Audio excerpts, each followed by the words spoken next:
Good morning, नमस्ते। मैं आकाश sir एक बार फिर से लेकर आया हूं आप लोगों के लिए आपका अपना यूट्यूब चैनल आकाश सर बंगड़ा। इस यूट्यूब चैनल पर फिजिक्स के सभी न्यूमेरिकलों की तैयारी कराई जा रही है और याद रखना है कुमार मित्तल की किताब के न्यूमेरिकल चल रहे हैं और चैप्टर नंबर 11 प्रत्यावर्ती धारा। तो ये तीसरा वीडियो मैं लेकर आया हूं और इस वीडियो में मैं आगे की न्यूमेरिकल आपको बताऊंगा। पिछली क्लास में आपने न्यूमेरिकल नंबर देख लिया था, न्यूमेरिकल नंबर आपने देखा 36 और इस क्लास में उसी के आगे का जो भी बोर्ड का सवाल होगा वो देखा जाएगा। तो 37 इसमें अगला सवाल है और एक डायग्राम दिया हुआ है, तो इस डायग्राम के तहत इस सवाल को सॉल्व करेंगे। तो बच्चे सवाल नंबर 37 में इस तरह का एक डायग्राम बना हुआ है। डायग्राम को देखते ही आपने बता दिया होगा कि ये RL पर्पथ है और RL पर्पथ में ये R का मान दे रखा है 40 ओम और प्रेरकत्व कुंडली का मान दे रखा है 0.1 हेनरी और प्रत्यावर्ती वोल्टेज की समीकरण दे रखी है V 400 sin 300 t। ठीक है, अब इसमें कुछ प्रश्न पूछे जा रहे हैं। इस पर्पथ में देखकर आपको उन प्रश्नों को आंसर देने हैं। पर्पथ में प्रवाहित धारा का अधिकतम मान पूछा गया है, तो आप अधिकतम मान निकाल सकते हैं इसमें से देखकर। और दूसरा प्रश्न पूछा गया है पर्पथ में प्रवाहित धारा का वर्गमाध्य मूल मान। ठीक है, तो वर्गमाध्य मूल मान निकालेंगे पहले। फिर उसमें पूछा गया है पूर्णता एवं धारा में कलांतर, तो धारा का अधिकतम मान फर्स्ट क्वेश्चन I0 और दूसरा क्वेश्चन इसमें यह है कि धारा का वर्गमाध्य मूल मान IRMS क्वेश्चन मार्क। और तीसरा पॉइंट इसमें कहा गया है कलांतर। क्या कहा गया है? कलांतर निकालना है phi is equal to question mark. ठीक है, तो पहले अब हमको ये I0 निकालना है, राइट। तो हम क्या करेंगे, पहले इस समीकरण को देखेंगे और इस समीकरण को यहां लिखेंगे। V बराबर 400 साइन 300 t, ये प्रत्यावर्ती वोल्टेज की समीकरण आपके सामने लिखी हुई और आप लोग अपना दिमाग लगाकर इसकी तुलना कराएंगे। आप समझ पा रहे होंगे कि तुलना किससे होगी। इसकी तुलना देखिए, यहां पर मैं लिखे देता हूं कि तुलना V बराबर V0 साइन ओमेगा टी से करने पर। ठीक है बच्चे, इसको आप करेंगे, तुलना करेंगे तो देख पाएंगे V0 400 वोल्ट। ठीक है बच्चे, और जैसे ही आप यहां देखेंगे, देखो ओमेगा कितना हो गया 300 रेडियन प्रति सेकंड। ठीक, अभी आपने तुलना करा के ये दो वैल्यू लिख ली, लेकिन आपको निकालना क्या है? निकालना है आपको धारा का शिखर मान, धारा का अधिकतम मान, राइट। तो हम क्या करेंगे, धारा का शिखर मान निकालने से पहले हमें सर्किट की प्रतिबाधा चाहिए, RL सर्किट की प्रतिबाधा चाहिए। ठीक है, तो देखो बच्चे, क्योंकि Z बराबर होता है V0 अपॉन I0 या Z बराबर V अपॉन I। अच्छा, तो हम क्या करेंगे, पहले इसकी सर्किट की प्रतिबाधा निकालेंगे, तो उससे पहले हमें निकालना पड़ेगा XL, और XL बराबर होता है ओमेगा L, और आप देख पा रहे होंगे ओमेगा का मान कितना दे रखा है 300, और L का मान देखो ये लिखा हुआ है 0.1। इस तरह से आपने देखा कि ये हो गया 30 ओम प्रेरकीय प्रतिघात। ठीक है बच्चे, एक बात तो ये हुई। XL, R का मान तो लिखा ही है। RL सर्किट की जो प्रतिबाधा का फार्मूला हुआ करता है वो हुआ करता है बच्चे Z बराबर XL square plus R square. जिन स्टूडेंटों को ये फार्मूला याद नहीं है वो फार्मूला याद करेंगे, तभी न्यूमेरिकल में आप जाएंगे। न्यूमेरिकल तभी आपको ढंग से अच्छे से समझ में आए। तो चलो भाई रख देते हैं 30 का स्क्वायर, और यहां देखो 40 है, 40 का स्क्वायर। इसको आप कैलकुलेट करेंगे और सॉल्व कर देंगे तो यहां हो जाएगा 900, यहां हो जाएगा 1600। इस तरह से ये हो जाएगा आपका, देखिएगा ये हो गया आपका। इसकी कैलकुलेशन आप करेंगे, इसका स्क्वायर रूट निकालेंगे तो इसका स्क्वायर रूट कितना आएगा बच्चे, 50 स्क्वायर रूट आएगा, और प्रतिबाधा 50 की कितनी हो गई, 50 ओम। ठीक, अभी आपको समझ में आने वाला है कि ये मैंने क्यों निकाला है, क्योंकि हमें चाहिए धारा का स्थायी मान। हम जानते हैं z बराबर v upon I, I zero कर दो, यहाँ v जीरो कर दो, राइट है। हमसे कहा गया है कि आई जीरो निकालो, तो आई जीरो बराबर हो जाएगा v zero upon I zero is equal to V zero का मान आप लगा सकते हैं। देखिए वी जीरो का मान आपको मिल चुका है 400 बटे प्रतिबाधा मिल चुकी है आपको 50। ये जीरो से जीरो कट जाएगा और इस तरह से ये आप 40 में 5 का भाग देंगे तो 8 एम्पियर आपके सामने आंसर आ जाएगा, राइट। अभी यहीं तक सवाल नहीं हुआ है, अभी सवाल में दो बातें और हैं बच्चे। और दूसरी बात ये IRMS लिखी हुई है, तो इसको निकालने से पहले हम निकालेंगे V जीरो। क्या निकालेंगे? V जीरो, सॉरी, इसको निकालने से पहले हम क्या निकालेंगे? I zero. क्या निकालेंगे? I zero. तो देखो I जीरो तो है, अब हमसे कहा गया IRMS, तो हम जानते हैं सेकंड सवाल यहां से शुरू हो रहा है आपका। IRMS बराबर, यानी कि ये IRMS क्या है? वर्ग माध्य मूल मान है धारा का, और फार्मूला होता है आई जीरो अपॉन रूट टू। इसमें बच्चे मान रख देंगे, मान रख देने के बाद में आपके पास में आंसर मिल जाएगा। आई जीरो का मान 8 है और रूट टू। आप चाहें तो इसको यहीं पर डन कर सकते हैं, अदरवाइज आप आगे भी इसको लेके जा सकते हैं। तो आगे ले जाएंगे तो आपको कुछ नहीं करना है बच्चे, इसमें हर का प्रमेयकरण नाम का एक मैथमेटिक्स में चलता है, तो वो करना है, ठीक है। तो देखिए क्या हो जाएगा, इसको कैलकुलेट करेंगे आप लोग IRMS, तो हो जाएगा 8 रूट टू अपॉन टू।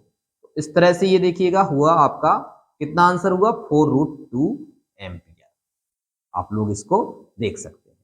अच्छा, तीसरी बात इसमें क्या पूछी गई है? तीसरी बात देखिए बच्चे, बहुत ध्यान से देखिए बच्चे, थोड़ी मेहनत करनी पड़ती है बच्चे, है ना। थोड़ा ही मेहनत करिएगा, थोड़ा पढ़िएगा, अच्छे अध्यापकों के पास जाइएगा। ऐसे अध्यापकों से बिल्कुल दूर रहें जो ये कहते हैं कि न्यूमेरिकल तो आते ही नहीं है। तो न्यूमेरिकल आते हैं बच्चे, आप न्यूमेरिकल ही फिजिक्स की जान होते हैं, तो इसलिए आप लोग न्यूमेरिकल देखेंगे। और अगर नहीं भी पढ़ाए जाते हैं किसी जगह पर, तो आप मेरे यूट्यूब चैनल को सब्सक्राइब करिएगा और आपको सारे न्यूमेरिकल ये पढ़ाए जाएंगे। इन्हीं में से यूपी बोर्ड की किसी परीक्षा में आपको देखने को मिलेगा। तो देखिए बच्चे, कलांतर पूछा है आरएल सर्किट का, और आपको कलांतर का फार्मूला बताया गया है आरएल सर्किट का। तो tan फाई बराबर होता है XL बटे R। ये सूत्र आपको आरएल सर्किट के लिए, उसके कलांतर के लिए ये फार्मूला दिया गया है। XL का मान बच्चे अभी अभी फाइंड आउट किया है, 30 होता है, और R का मान बच्चे आपको पता है, देखो इसमें 40 लिखा हुआ है। तो इस तरह से इसका कलांतर आपके सामने आ जाएगा, ठीक है। अब कैसे आ जाएगा, इसको कैलकुलेट कर लो। ये कट गया, देखो अब यहाँ पे भाग नहीं जा रहा है, तो भाग लगाना पड़ेगा आपको, कैसे भी करके लगाओ। भाग नहीं जा रहा है तो दशमलव लग जाएगा और जीरो बढ़ जाएगा। 4 सते 28 और 4 पंचे 20 हो जाएगा। इस तरह से आपने देखा कि कलांतर आया फाई बराबर tan इनवर्स कितना 0.75। बच्चे इस तरह से ये सवाल नंबर, बहुत ही महत्वपूर्ण सवाल, काफी अच्छे तरीके से आपको बताया गया है। सवाल नंबर 37, आप लोग इसको नोट कर लें। नोट करने के बाद में आप अगला सवाल देखेंगे और उसमें प्रयास करेंगे कि चीजें क्या दे रखी हैं और क्या पूछा जा रहा है। नोट करिए। हाँ तो बच्चे अब देखते हैं सवाल नंबर 38। सवाल नंबर 38 में क्या कहा जा रहा है, आप लोगों को बहुत ध्यान से देखना है, परेशान बिल्कुल नहीं होना है। बहुत कायदे से और तसल्ली से सवाल को पढ़ते जाइए और सवाल लगता चला जाएगा आपका। पहले आप उसमें देखिए क्या क्या चीजें दे रखी हैं। देखो 38 बच्चे, सन 2004, एक प्रत्यावर्ती धारा परपथ में 2 माइक्रोफैरड धारता, तो धारता को C से दिखाते हैं और 2 माइक्रोफैरड लिखा हुआ है। 2 माइक्रोफैरड को आपने फैरड में बदल दिया है, ठीक है। ये काम आपके लिए बच्चा टाइप का है कि कैसे मिलीमीटर से मीटर जाया करते हैं, कैसे फैरड से माइक्रोफैरड से फैरड जाया करते हैं। ये तो आपके लिए छोटे मोटे काम हैं, बाकी आप तो बहुत बड़े बड़े काम कर रखे हो। तो देखते हैं, 220 वोल्ट तथा 50 हर्ट्ज के प्रत्यावर्ती स्रोत से जुड़ा है। स्रोत V बराबर 220 वोल्ट और आवृत्ति 50 हर्ट्ज के स्रोत से जुड़ा है। अच्छी बात है। परपथ में प्रतिघात धारा का मान अब परपथ में प्रतिघात, अब धारतीय प्रतिघात ही मिलेगा इसमें, और दूसरा धारा का मान, और तीसरा उसमें बच्चे आपसे पूछा गया है वोल्टेज तथा धारा के बीच कला संबंध ज्ञात करिए। तो कला निकालना है, क्या निकालना है? कला। आपको कला देखना है कि कितना कला है इसमें, ये ठीक है। इतनी बातें आपको याद रखनी है कि इसमें पूछी गई हैं और सवाल को लगा देना है। बच्चे आप जानते हैं इसका जो फर्स्ट क्वेश्चन है, धारतीय प्रतिघात XC बराबर 1/ω। जितने रामलालों को ये फार्मूला याद नहीं है वो रामलाल इसको याद कर। सारे फार्मूले इस चैप्टर के आपको याद होने चाहिए, तभी आप इस चैप्टर के सभी न्यूमेरिकल लगा सकते हैं, अदरवाइज आप नहीं इसमें कुछ कर पाएंगे। इसलिए चैप्टर को ढंग से पढ़ना है, अच्छे से पढ़ना है। तो आपको ये मैंने बताया, और आप जानते हो भाई ओमेगा बराबर होता है 2πn। नहीं जानते हो तो जान जाओ कि ओमेगा बराबर 2πn भी होता है। इसलिए आप क्या कर सकते हो, धारतीय प्रतिघात XC 1/2πnc। अब आपके पास सारी वैल्यू है, 2π का वैल्यू, n का वैल्यू, c का वैल्यू, देखिए है ना। अब आप इसको कैलकुलेट करेंगे तो कैलकुलेट करने से ये 10 की घात ऊपर ले जाओ तो 1 × 10⁶, नीचे आ जाइएगा, सारा गुणा कर दीजिएगा। जैसे ही आप इसकी कैलकुलेशन करेंगे तो हो जाएगा 628। ठीक है, तो गुणा जैसे ही आपने किया तो इसका हो गया गुणा 628। अब इसका इसमें भाग लगा देंगे आप लोग, क्या लगा देंगे? भाग लगा देंगे। तो ये भाग जैसे ही आप करेंगे तो बच्चे देखने को मिलेगा, बहुत गौर से देखिएगा, XC = 0.00515। देखिएगा तो कितना आपको मिलने वाला है, ये आप बहुत ध्यान से देखेंगे।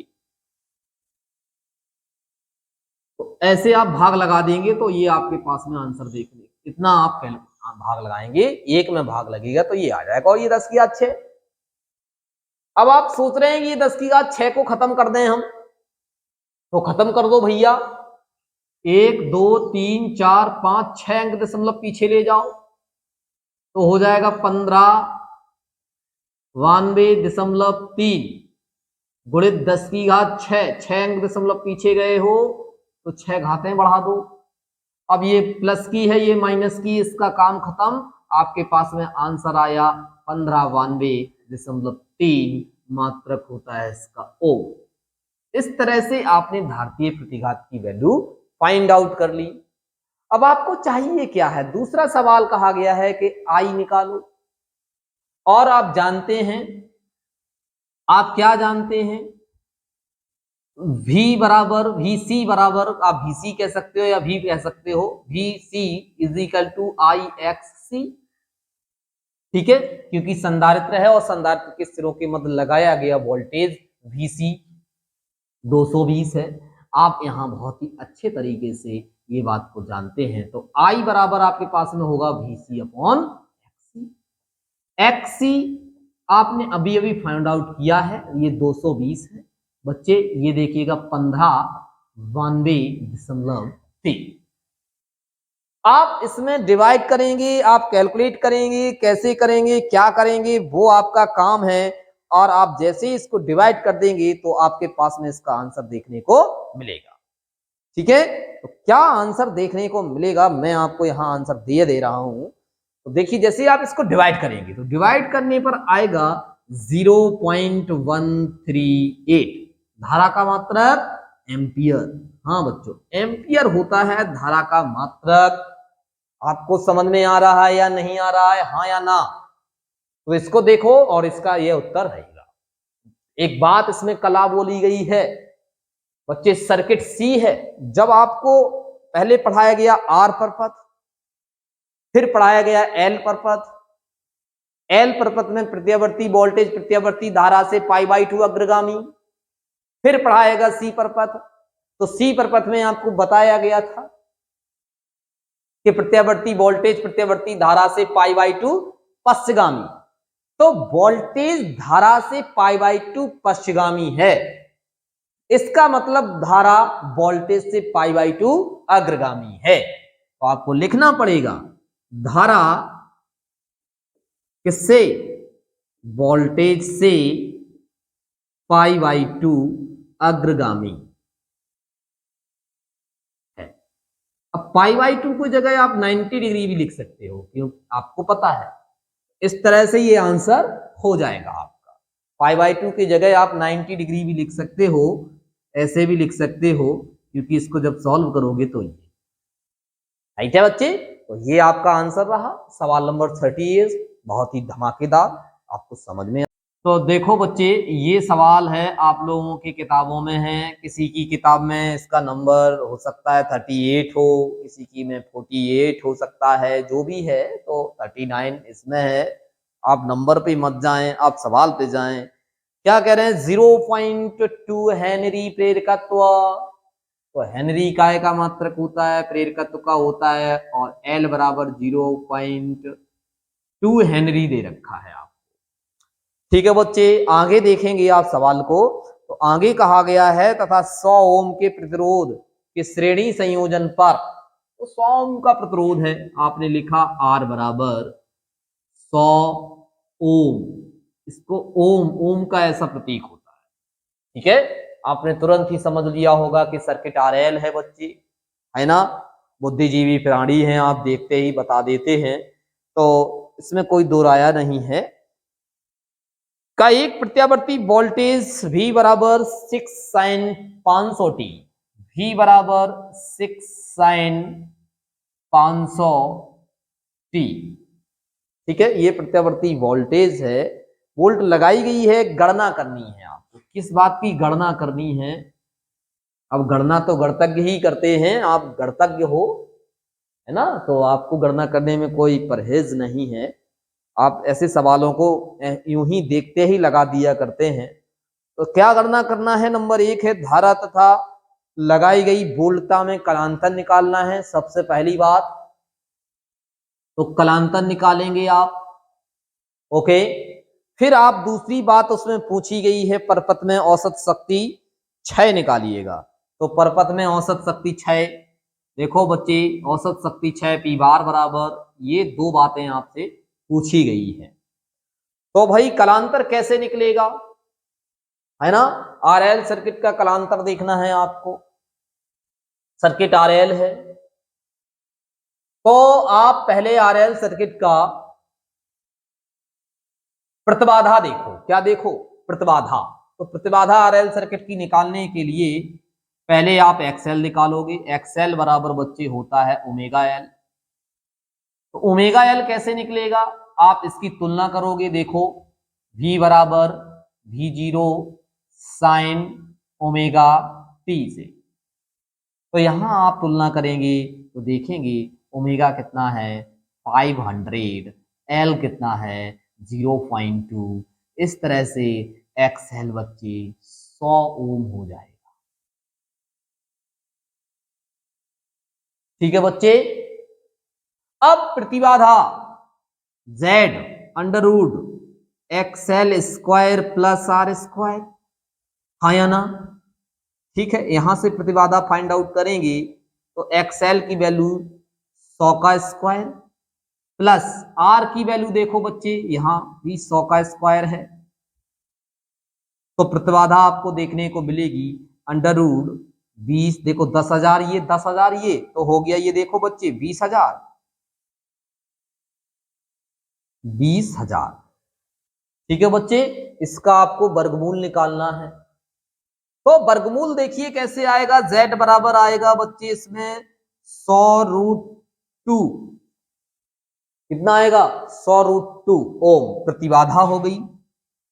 अच्छी बात है, प्रतिबाधा हो गई, लेकिन हमको निकालना क्या है, कलांतर निकालना है बच्चे। मैंने एक फार्मूला आपको पढ़ाया है, शक्ति गुणांक cos फाई बराबर R/Z। तो cos फाई बराबर R का मान देखो बच्चे 100 है, और जेड का मान देखो बच्चे, अभी अभी फाइंड आउट किया 100√2। इस तरह से आपने देखा cos 1/√2। और बच्चे ये वैल्यू cos में होती है cos 45 अंश की। तो इस तरह से आपने कलांतर देखा 45 अंश। हाँ या ना में आंसर दें। इसमें कोई बुराई वाली बात नहीं है, ये फार्मूला होता है। इस तरह से आपने वैल्यू फिट कर दी, ये हो गया। तो बच्चे दूसरा सवाल, इसका जो दूसरा सवाल होने वाला है वो औसत शक्ति क्षय से है, रिलेट करता है।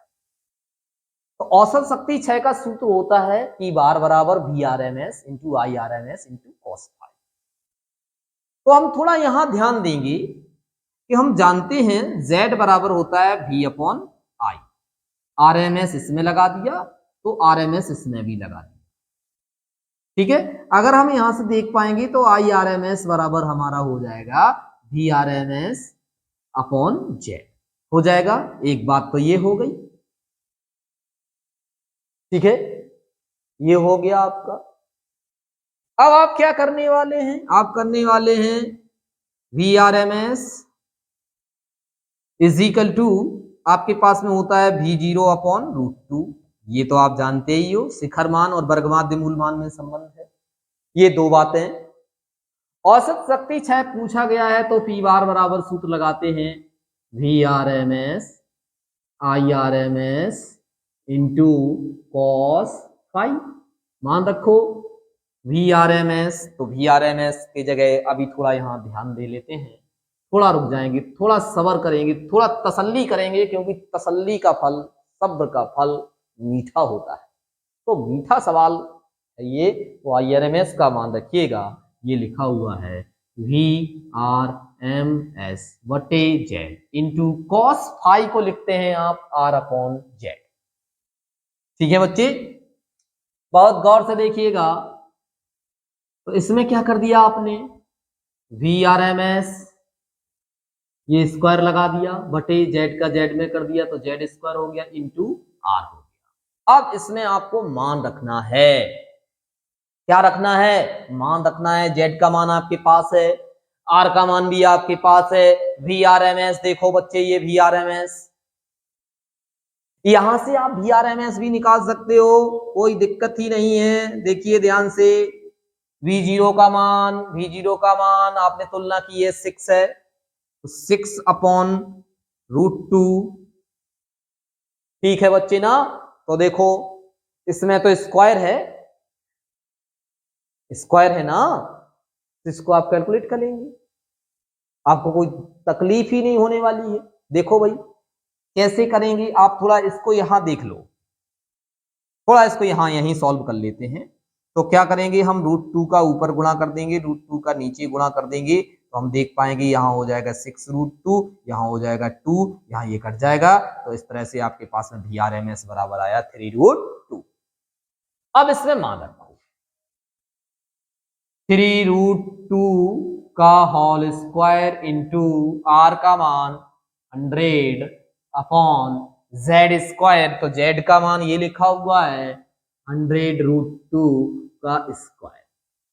ठीक है बच्चे, P बार बराबर, यहां देखो कितना हो जाएगा, ये 9 हो जाएगा, यहाँ ये 2 हो जाएगा, यहाँ 100 हो जाएगा। यहां देखो नीचे, नीचे देखो बच्चे क्या हो जाएगा, यहां पर हो जाएगा 100 इंटू 2।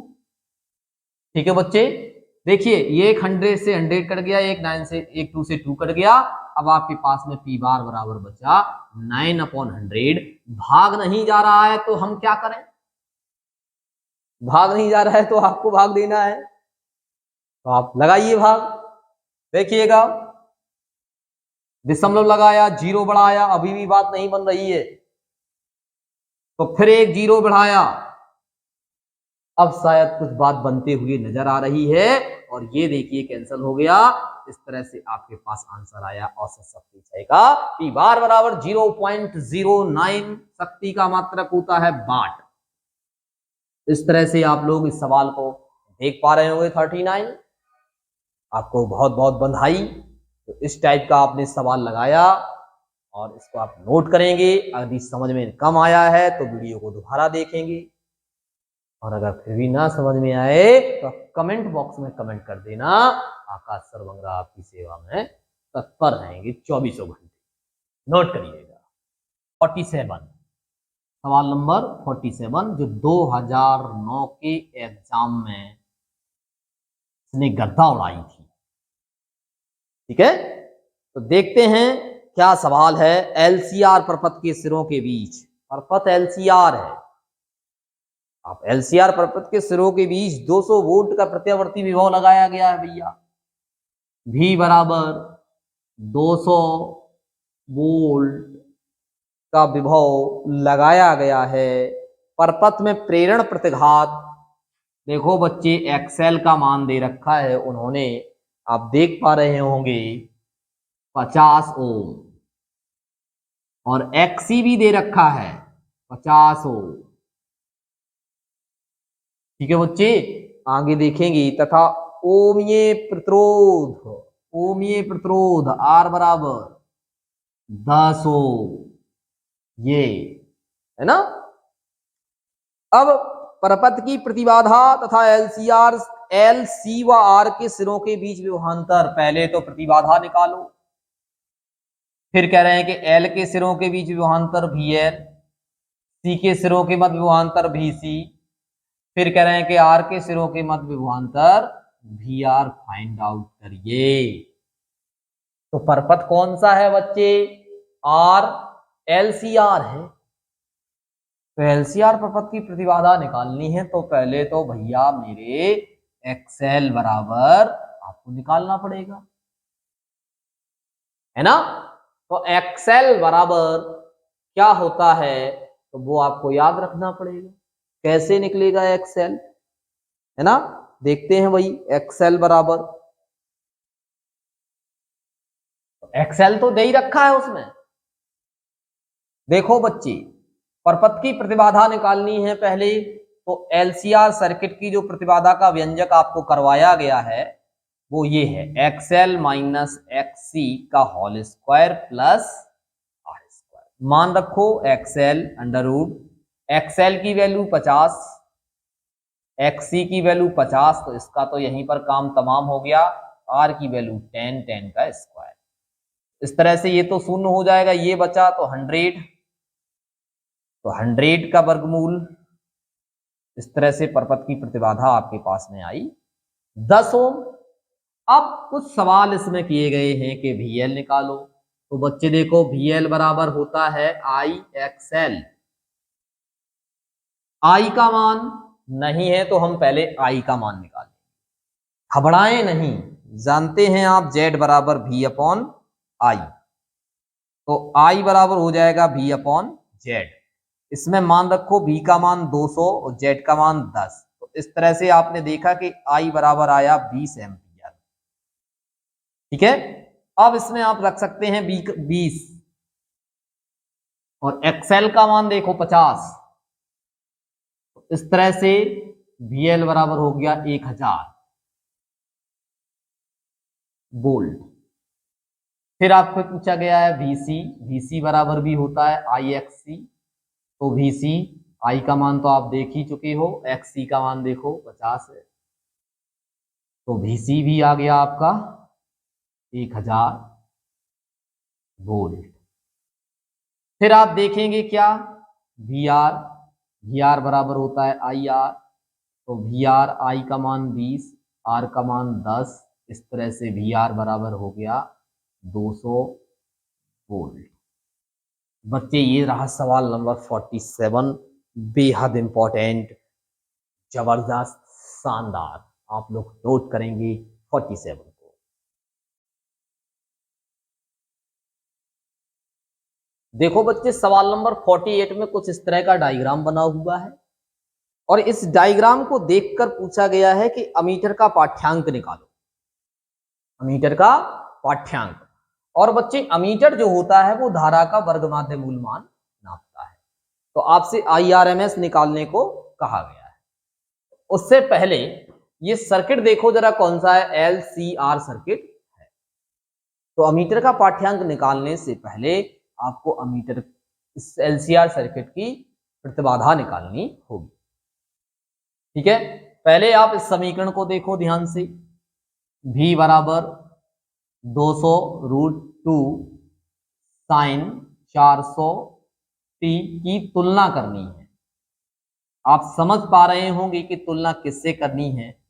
तो v बराबर v0 साइन ओमेगा टी से करने पर। ठीक है बच्चे, आप तुलना करेंगे तो देख पाएंगे v0 हो गया 200√2 और ओमेगा हो गया आपका कितना 400। ठीक है, अब आपको परपथ की प्रतिबाधा एलसीआर निकालनी है तो आप पहले निकालेंगे एक्सएल बराबर ओमेगा एल। तो एक्सएल बराबर ओमेगा हो गया 400 और एल का मान हो गया 0.1। तो इस तरह से एक्सएल आया आपका 40 ओम। ऐसे ही आप एक्ससी देखेंगे तो एक्ससी बराबर होता है 1/ओमेगा सी। ठीक है, आप यहां देख लेंगे, यहां आ जाते हैं तो यहां पर आपने क्या किया कि मान रखा एक्ससी 1/ओमेगा का मान रखा, आपको दिखाई दे रहा होगा 400 और सी का मान देखिएगा ये है। याद रखना है ये माइक्रो फैरड है तो 6.25 इसको फैरड में कन्वर्ट करना है। ठीक है बच्चे, आप क्या करने वाले हैं कि एक्ससी राइट, ये चीज आप ऊपर ले जाएंगे तो ऊपर ले जाएंगे तो कितनी हो जाएगी 1 × 10⁶ और यहां इसका इधर गुणा कर देंगे तो आप देख पाएंगे 25,000 हो जाएगा। ये कितना हो जाएगा 25,000 हो जाएगा। ठीक है बच्चे, तो इस तरह से ये आपका यहां पर देखने को मिलेगा। अब इसको कैलकुलेट करेंगे तो कैलकुलेट करेंगे, देखिए क्या हो जाएगा एक्ससी बराबर 1 × 10⁻³ क्योंकि ये 10⁻³ है ना, तो 25 है और 3 से 3 जीरो कैंसिल हो गया ये आपका, तो इतना बचा। ठीक, अब आप इसको कैलकुलेट करेंगे एक्ससी बराबर कितना हो जाएगा 1 2 3 यहां और यहां पर।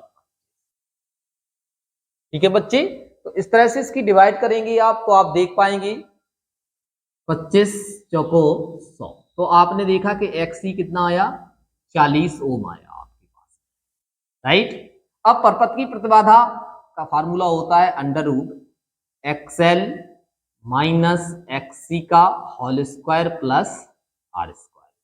ये आपका एलसीआर सर्किट की प्रतिबाधा का सूत्र है। इसमें आप रखेंगे 40 - 40 का होल स्क्वायर प्लस R का मान देखिएगा 20 है तो 20 का स्क्वायर और ये लगा है स्क्वायर रूट।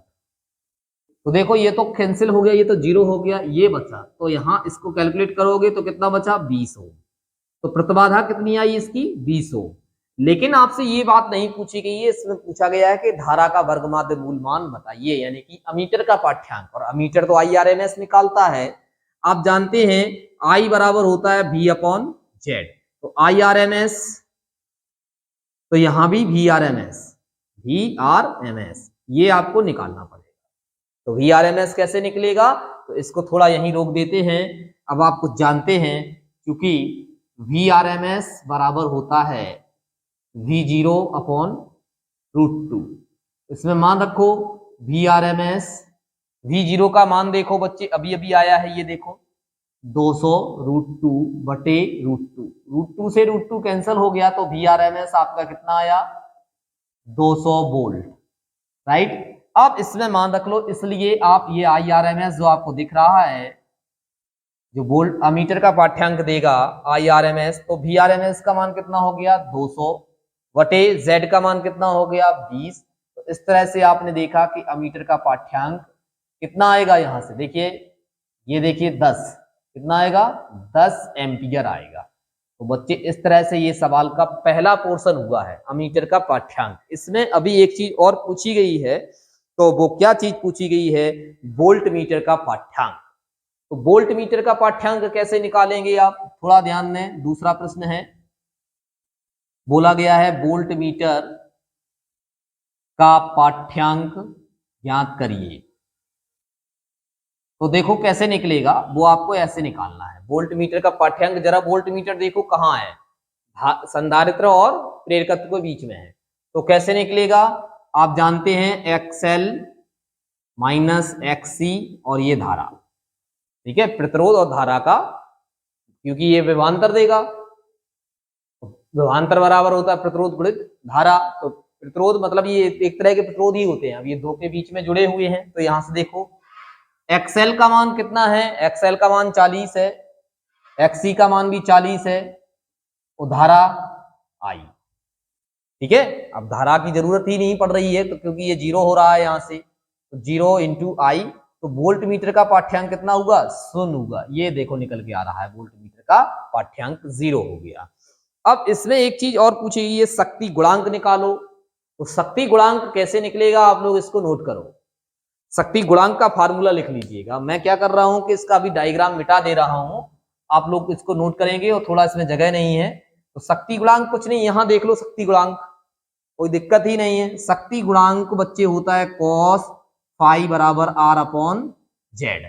इसमें मान रखो, r का मान रखो, देखो 20 है, z का मान रखो, z का मान देखो अभी अभी फाइंड आउट किया, इसमें भी 20 है, तो कितना हुआ 1। तो cos फाई बराबर 1, तो शक्ति गुणांक इसका 1 आएगा। आप लोग देख पा रहे होंगे बच्चे, इस तरह से इसके ये तीनों सवाल लगे हैं। ये तीसरा सवाल है, यहाँ पर आप ध्यान देंगे, ये तीसरा है और यहां से ये दूसरा है, और ये पूरा यहां तक आपने देखा पहला सवाल। इस तरह से बहुत बहुत बधाई। 48 बहुत ही इंपॉर्टेंट सवाल था, ये आपको लगवा दिया गया है, आप लोग इसको समझ पा रहे होंगे, नोट करें। और ये इस चैप्टर की तीसरी वीडियो थी, और इसी के साथ आप लोग इनको नोट करेंगे। शेष सवाल अगली वीडियो यानी कि चौथी वीडियो में आपको बताए जाएंगे। जो भी सवाल रह गए हैं उस वीडियो में कंप्लीट हो जाएंगे। तो आप लोग पढ़ते रहिए, मुस्कुराते रहिए। वीडियो को लाइक जरूर कर दिया करें, और वीडियो को लाइक करें और ज्यादा से ज्यादा शेयर करें। Goodbye, thank you.